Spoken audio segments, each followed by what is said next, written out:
Antonio Wells here, Android Tap, Android App Reviews. Taking a look at TrackAxe Movie Express, which is an advanced and feature-rich video editing app, which allows you to live video mix your clips and photos and background music, all of that stuff to make a fancy video with transitions, filters, titles, and even start and end credits, all on your Android phone or tablet. Let's get started.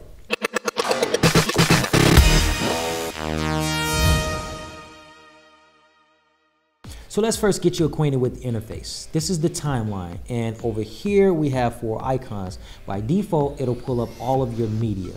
If you toggle these, it'll pull up things by your video, all your photos, all of your music on your device, and the last one has a dual purpose. The first one is all of the projects that you have on here, and the last one is a toggle for your media and filter by date. So let's go back to our videos. Down here is your assets. Now you're only limited to 6 at a time that you can put, whether it be video, photo, or music. And over here, I'm not gonna press it, but if I tap that, it'll launch the device's camera to add video. And here, the T, that is your start and end credit editor. We'll get to that. Down there, the last thing is the go to the next live video mixer. But before we do that, let's talk about the trimmer. Once you drag and drop a video, and I'll show you just how to do that. You hold on to it and you drag it down there. Now you can edit any one of these assets. You can delete it, and let's go ahead right into the trimmer. And it has a lot of things that you can do. So from here, I've already pre-edited, but one caveat of this, in various places of the app, you have to wait and process the video. So since I've done that already, we don't have to wait. To get started trimming a video, you want to go ahead and play it. And at the start of your clip, this green one, we press the green start. At the very end, we press the red one to stop it. Now, since I've already done that, I've trimmed only the backflip that I want of my daughter's handspring. I can go ahead and stop it. Additional features here are transitions. So if I tap that icon, I can choose to do a heart, a star, any one of these different transitions. I can choose how fast or slow to do it, and even the direction. So let's hit done. From here, you can also see that we can put text on top of the video. I've already started with putting back handspring. Show you just how easy it is to edit that text by tapping on it. If I wanted to move it around, let's long press and then drag and drop it. Another thing you can do is if you tap the brush icon, you can draw things on here. But for this purpose, I'm not going to do that, so I'll get rid of this. Go back to the text and move this text back where I wanted it. Of course, you can change the color and sort. Let's get out of there. The last thing that you can do in the trimmer screen is change the border effect and as well as the filter effect. Right now I have it on a saturation to change the color of that individual video clip. So let's say I'm done with that clip, and I've already done this for most of them, but I'm going to go show you the photos as a slideshow and then audio. To make a slideshow, you want to go and grab all of your photo assets. To do so, you long press on it and drag onto the photo, and you can see that turn from 3 to 4. And if we go in there, we'll see all of the different photos that are added. I have a duplicate, so I don't want this one, so I'll long press it, press delete to get rid of it. But in these, let's say I want to get fancy and put a zoom effect into it versus a different cut into the various photos. So I'll show you how I did that. In this icon, I hit the start button. Then I choose which slider. Let's say I want to go from a close-up of my daughter, and then at the end I want to zoom out, and I wanted to have it fast zoom, and we'll show you what that looks like. So I'll go ahead and do that for all 3 clips. And for the sake of time, I'll show you that these are already done, and you'll see I started from a small and I ended to a wide zoom, and it looks like this. Let's say if I wanted that slower, then I just tap slower and preview it that way. But let's go back to fast for consistency.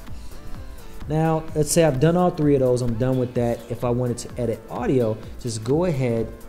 And there's simple sliders. Let's say if I wanted to trim and preview the audio. For the sake of this video, I don't need to. I want the entire track, so I'll just leave that as is. And let's say I'm done with all of my assets. There's no need to put it in order, because in the next screen, we press the play button and go ahead and it'll render out those tracks again. Again, that's one of the caveats of this app. You have to wait for it to process. But once that's done, it's already done now, we can jump into the live mixer. Now, before we get started, let's get you acquainted with the screen.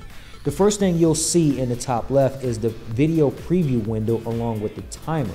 Over here, you'll see the tracks that you have, and this area I'll get into more. You have to press play when you need things to go. Right now, you'll see I'll have my background music already queued up because I want that to play from the beginning. Pressing play on any one of these will interrupt that video and start that immediately. So it's careful to know how to use these and when to use these. We'll get to that shortly. Under here is the audio presets. Right now, since I know the audio of each individual track, I've kind of preset it. So on my main track, which is here, I want it pretty loud, so I've turned it up. If I wanted it lower in the background, I'll just turn it down. But for now, I want it up a little bit. For this track, it's not that loud, so I can leave it just down just a nudge. These are pretty loud tracks, and I don't want them to overpower the background tracks, so I've pulled them all down. And of course, the photo gallery, the slideshows, they don't have any audio, so there's no slider there. Over here, let's go into this section. This is your master audio, and this is your master brightness. So if you want to fade something out, you just do that. But I want it all up. Here's one of the most important buttons, and it's kind of complicated, so bear with me. When you tap it for the first time, since we have title credits, it will play that first. When I want to stop those, I tap it again.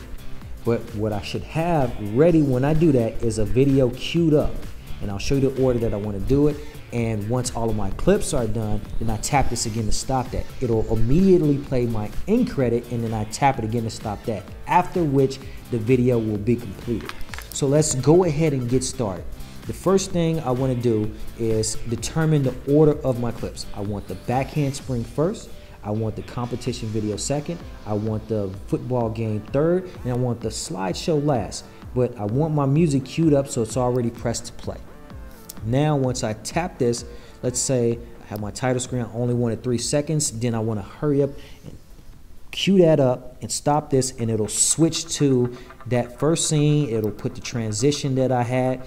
Once this video complete, I need to be ready to press play on this, and not too early, because if I do so, it'll interrupt that. So once that's done, then I interrupt it and go ahead with that one. Now I hear the audio is a little too loud, so let's bring that down some. When I'm ready to switch from this one into the third video, I go ahead, wait for it, and press play. And the last thing is going to be my photos in a slideshow, and when I'm ready, press play. So we've already preset that to do their pans. When that's done, I'm going to go ahead and stop my video clips to go to the end credits, and give that a few seconds and then stop the video.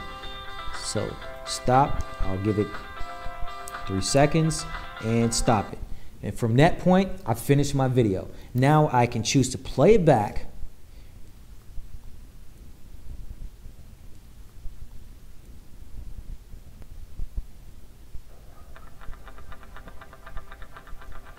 So let's say I'm satisfied with my video. If not, then the caveat of live editing is you have to go and redo this all over again. But let's say I'm satisfied with it and I want to go and save this. You have various video file sizes that you can save to. The highest being HD quality, 1080p or 720p. By default, it recommends television quality, which is 480p. And then I can go to web quality for 360p. I can save the audio only as a ringtone, but oddly, the last thing that you can do on the screen, let's say I'm not finished, I want to save the project and come back and edit later. This is all the way buried at the very last screen, and it should be one of the first things I do and not the last. So let's choose the quality that I want, and let's go ahead and save this video. In order to do so, let's give it a file name, and it'll start processing. And what I feel with a video editing app, it should process the very last thing, not all of the individual steps that you have with this app. So, do I recommend this to everyone? Let's break that up.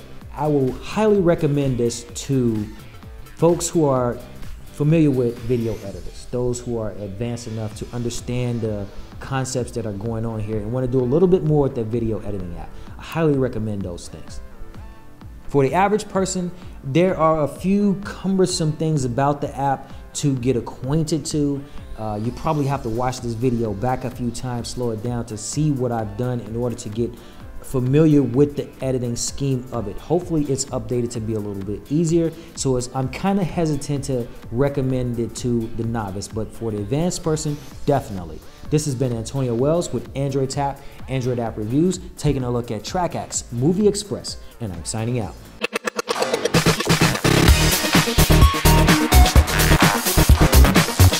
Don't forget to subscribe to our channel. If you like this, hit the thumbs up button and hit us up on Twitter, Facebook, and Google+.